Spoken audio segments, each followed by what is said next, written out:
Guys, Uptime Labs was launched last year. It's a SaaS platform today with 3 customers paying $6,000 a month or $18,000 a month in revenue. They did $1 million pre-seed round last year at a $4 million cap. Today, 7 folks on the team, 2 co-founders are still around. They're looking to scale again. They help you get better at incident response. For example, if 2 servers go down or something like that, they help you get your teams up to date so they can respond quicker in a real life situation. We'll see what they do next in terms of growth.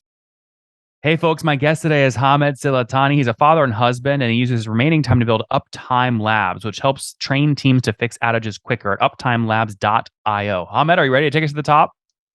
Yes, of course. All right. So, So give me a customer story here. Tell me about a customer that's using you and how they use you today. yeah, sure. So,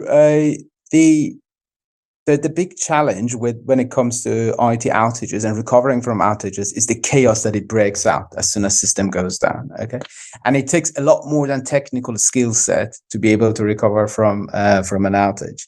So a customer we signed up, our first customer last October, they were preparing for the peak period during Christmas time, and where they saw it would be very busy, and they wanted to skill up enough engineers so they can cover that busy period.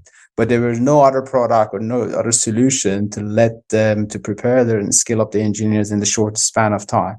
So we happened to see kind of the customer in a meetup, and when we explained what Uptime Lab does and how we deliver this skill training and let engineers to go through experience of troubleshooting, like 10 years of experience within 3 to 4 months, then they really got interested, and they engaged us, and we ran those incident drills for them. So, Hamed, just to paint a real story here, a team can sign up, an engineering team can sign up for Uptime Labs, and what you'll do is you'll act like they have been hacked, and all their user passwords are now out on searchable on Google or something, and you will let the team practice how to respond to these incidents so that when a real one does happen, they're more prepared. Is that accurate? It is correct, but we are not working in a cybersec environment. Okay, we are training people to recover from genuine IT incident, the ones that happen not because of malicious. Well, give real examples. It'll be helpful. Okay, the network goes down. Okay, between 2 servers without any particular reason. Okay, so there's no malicious intent there. And people start noticing that, on the front end, various different applications start failing and user reporting problems. How do you find what is the problem and recover from those network outages? That's the sort of experience that we get people through. So that's great. That scenario for them. And help me understand your guys' revenue model, right? What's the customer pay you guys on average per month to use the technology? We are still very early stage, less than just about a year old. We have 3 tiers, which is, we call it 2 nines, 3 nines, and 4 nines. And the nines coming from availability jargon: 99% available, 99.9% available. And then they pay us per tier, and each tier gets a number of incident drills and trials per month available to them, and they also get a number of seats available to them. So they pay us based on number of drills that they run. And so again, what does the average customer actually pay you per month? $100 a month, $500 a month, $1,000 a month? £5,000 a month. 5,000. Okay, so 6,000 USD per month, something like that. Yep. Oh, what's going on there, YouTube? Good to see you guys. Now imagine this. You love watching these interviews with SaaS founders, but imagine if we took all of the valuation data out from over 2,807 interviews I've done manually.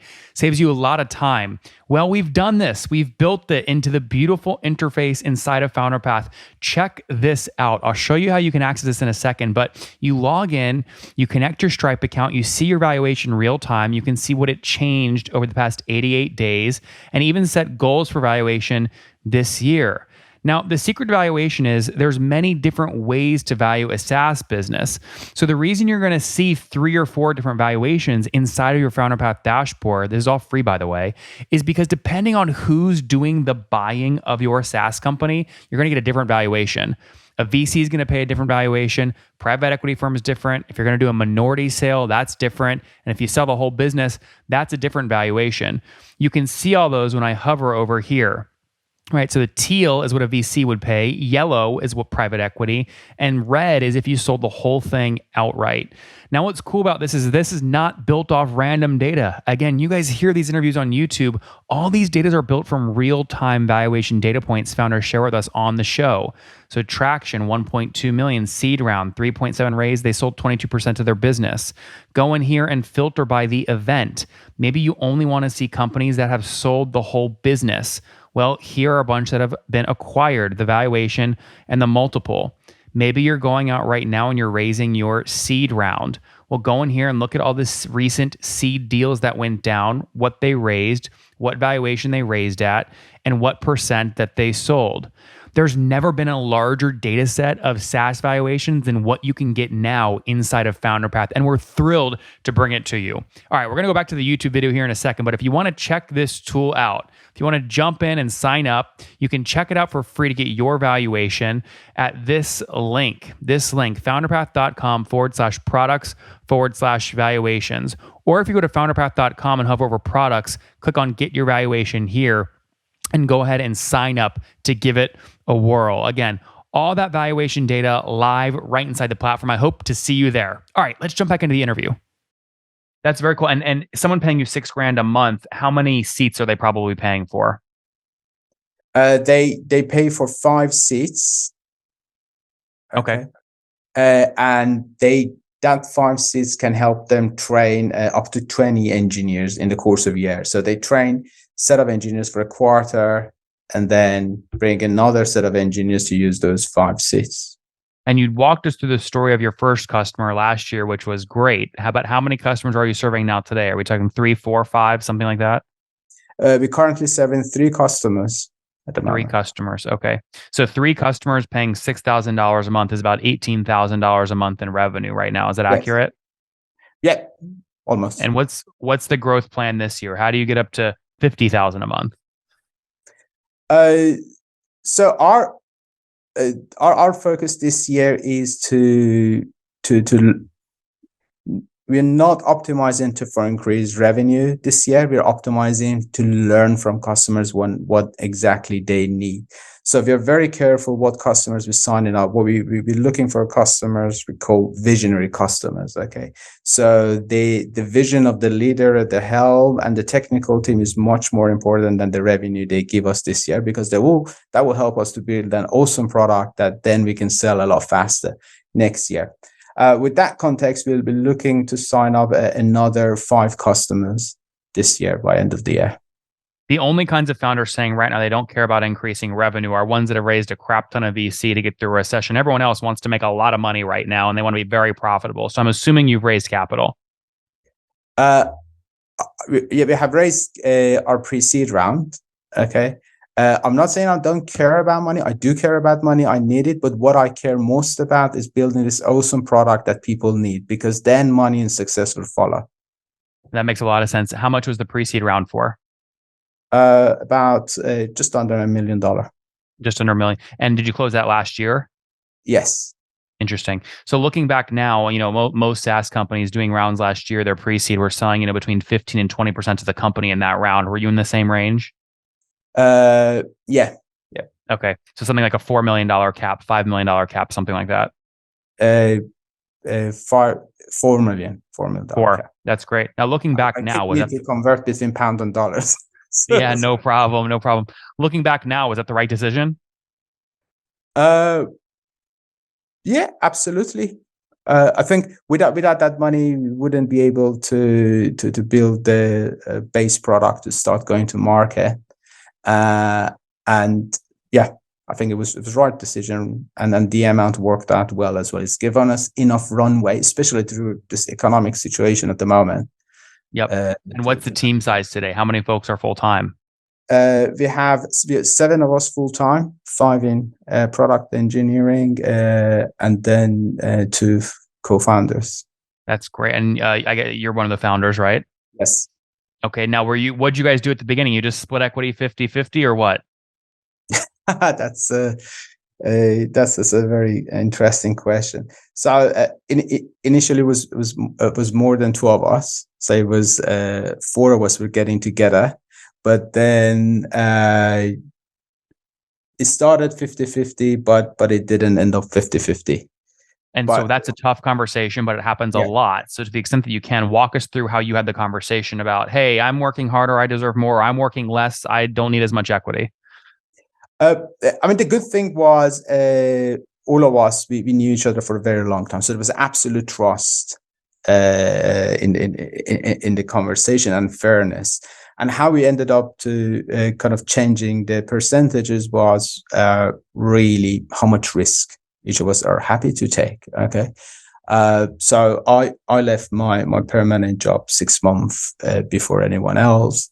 So that gave me a reason to get more equity. And then my co-founder came in and a couple of two other colleagues that we started Uptime Labs together, still involved as advisory, but they didn't take that risk. So, Hamid, I think that's a good reason to get more equity, more risk, more upside. That's how it works. Come back in a year, give us an update. It sounds like you're off to a fast start here, but in the meantime, let's wrap up with the famous five. Number one, what's your favorite book? My favorite book, Bad Strategy, Good Strategy. Number two, is there a CEO you're following or studying? Well, there's an ex-CEO, the CEO of founder and CEO of Apptonomics, Joy T. Dance. And he, after Apptonomics, he started setting up other companies. So yeah. Number two, what's your favorite online tool for building Uptime Labs?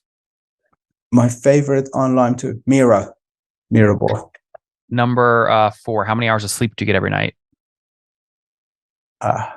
Tough one. Depends between 5 to 7 hours. Okay. And what's your situation? Married, single, kids? Married and a boy.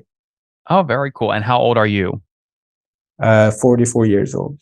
44. Last question. Something you wish you knew when you were 20. Something I wish I knew in my 20s.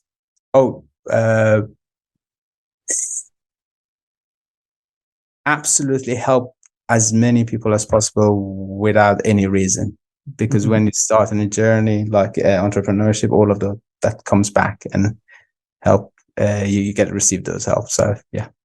Guys, Uptime Labs was launched last year. It's a SaaS platform today with 3 customers paying $6,000 a month or $18,000 a month in revenue. They did $1 million pre-seed round last year at a $4 million cap. Today, 7 folks on the team. 2 co-founders are still around. They're looking to scale again. They help you get better at incident response. For example, if 2 servers go down or something like that, they help you get your teams up to date so they can respond quicker in a real life situation. We'll see what they do next in terms of growth. Hamid, thank you for taking us to the top.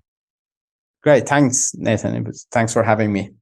One more thing before you go. We have a brand new show every Thursday at 1 p.m. Central. It's called Shark Tank for SaaS. We call it Deal or Bust. One founder comes on, 3 hungry buyers. They try and do a deal live, and the founder shares back-end dashboards, their expenses, their revenue, ARPU, CAC, LTV, you name it, they share it. And the buyers try and make a deal live. It is fun to watch every Thursday, 1 p.m. Central. Additionally, remember, these recorded founder interviews go live. We release them here on YouTube every day at 2 p.m. Central. To make sure you don't miss any of that, make sure you click the subscribe button below here on YouTube, the big red button, and then click the little bell notification to make sure you get notifications when we do go live. I wouldn't want you to miss breaking news in the SaaS world, whether it's an acquisition, a big fundraise, a big sale, a big profitability statement, or something else. I don't want you to miss it. Additionally, if you want to take this conversation deeper and further, we have by far the largest private Slack community for B2B SaaS